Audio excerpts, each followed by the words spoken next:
Alright, welcome to another episode of Clash of Clans with JawWolf18.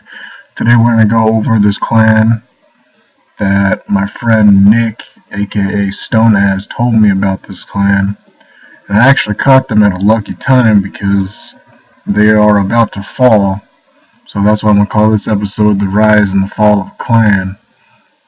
So inside this clan, as you can tell, they have 42 war wins, they have 45 members, and they do very good in war. Alright, so let's check out the war log. As you can tell, they won their last war and they lost a few of them. And they got that nice win streak right there. Loss, wins, ties. It's all good because you can't win every single match, and you're always going to get eventually matched up with a hardcore war clan, and they're just going to destroy you no matter what you do. You can try to adapt and attack a little bit lower and be more conservative, but 9 times out of 10, you're just not going to be able to take them out. So it's not too bad having some losses in there. That's a good war log by my standards, at least. But let's go down here and go ahead and take a look at some of the members, the new ones that'll be affecting that, and that is this guy right here, Skull Crusher 021. As you can tell, his troops are pretty crappy. I'm going to go over to his base, and his base is really crappy too. He really should not even be a Town Hall 9 in the first place. So what he's going to do is actually going to mess with the roster in a negative way, which is going to impact the difficulty of everybody else inside the clan. So let's go ahead and take a look at another guy, and that guy is Skull Smasher 21. I don't know if it's the same guy, but yeah, see, his troops are pretty bad as well. Same thing to his base. His base is pretty bad.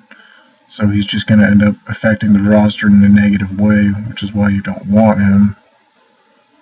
And then he also has another guy that's kind of in the same boat, but he's a Town Hall 10 instead of a Town Hall 9. So let's scroll down and take a look at his. And his name is Phil. Surprisingly, all three of those guys are right next to each other.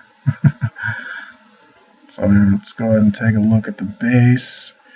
You see how he has really, really low level walls, and he's got a mixed level of defenses. He's got Town Hall 8s and Town Hall 9 defenses in here, and even some Town Hall 7s with those Teslas.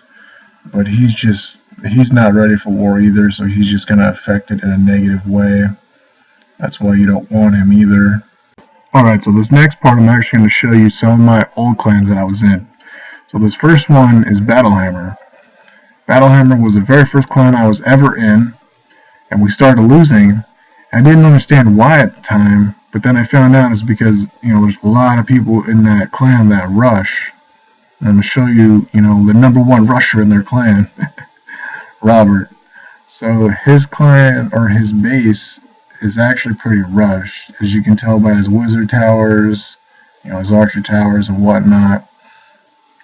And he's Town Hall 10, and he's trying to work on it. He's trying to fix his problems, but as you try and do that in war, it infects the roster in a negative way.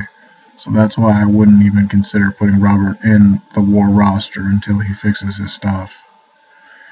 Inside this other clan that I'm in is the New Beginning.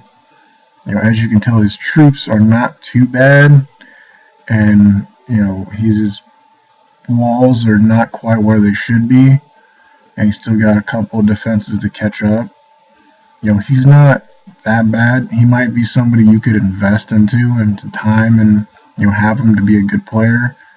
Because like I said, he's not that far behind where he should be. He just needs those Hog Riders leveled up and a few other things. And then this next guy I'm going to show you, Raygun. He is a Town Hall 10. His troops are really not that great. Doesn't have his witches maxed out. His free spells were not that great. As you can tell, his base is really bad. He has Town Hall 8 defenses in there with Town Hall, 9 defenses in there with his Town Hall, 10 Inferno Towers, so that was just bad. I would just get rid of him. But I know that Battlehammer is determined to fix their problem. They're not going to kick any of their members, because once you become a member of Battlehammer, you're basically a member for life. Unless you basically just stop playing, that'd be the only reason for them to get rid of you. And then the New Beginning just needs to know how are they going to solve that problem. They're just going to have a meeting inside Line and then just decide on who to get rid of.